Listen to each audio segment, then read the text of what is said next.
Hello viewers, কেমন আছেন? আশা করি সবাই ভালো আছেন। আজকে আপনাদের সামনে আলোচনা করব এবং দেখাবো কিভাবে সঠিক নিয়মে ড্রয়িং ফলো করে ছাদের রড বাঁধতে হয়। এবং আরেকটি কথা বলে রাখবো, অনেক ভাই আমাদের কাছে প্রশ্ন করেন যে ছাদের আসলে মেন রড কোনটা হয়, লং দিক দিয়ে না শর্ট দিক দিয়ে। তো এসব বিষয়ে আজকে আলোচনা করব।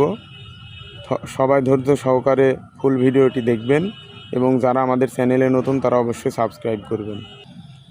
তো সর্বপ্রথম আমাদের ড্রয়িংটা দেখতে হবে। দেখুন, আমাদের ড্রয়িংয়ে মেন রড অর্থাৎ এ দেওয়া হয়েছে 6 ইঞ্চি সেন্টার টু সেন্টার এবং বাইন্ডার দেওয়া হয়েছে 6 ইঞ্চি সেন্টার টু সেন্টার। তো আসুন আমরা এখন সরজমিনে দেখি।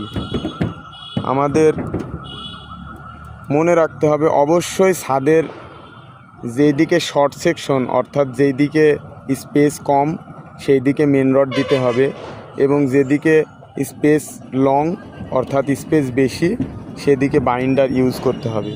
দেখুন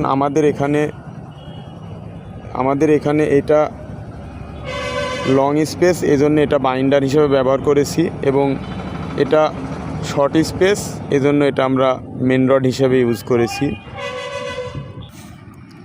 কিন্তু আমাদের এই রুমটাতে এসে এটা আমাদের লং সেকশন, যে কারণে আমরা এটা বাইন্ডার হিসেবে ইউজ করেছি এবং এটা শর্ট সেকশন, এজন্যে এই দিকে আমরা মেন রড ব্যবহার করেছি।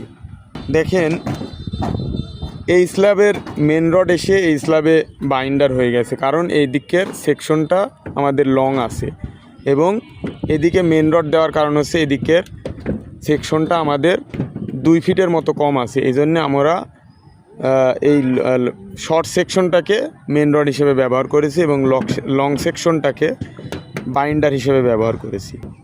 এবং আমাদের ড্রয়িংয়ে যেহেতু বাইন্ডার এবং মেন রড উভয়ই 6 ইঞ্চি সেন্টার টু সেন্টার ব্যবহার করার কথা বলা হয়েছে, এজন্য আমরা দেখেন নিচের জালিটা 12 ইঞ্চি পরপর রড বেঁধেছি এবং মাঝখানে দিয়ে উপরের জালির রড গেলে সেটা 6 ইঞ্চি সেন্টার টু সেন্টার হয়ে যাবে।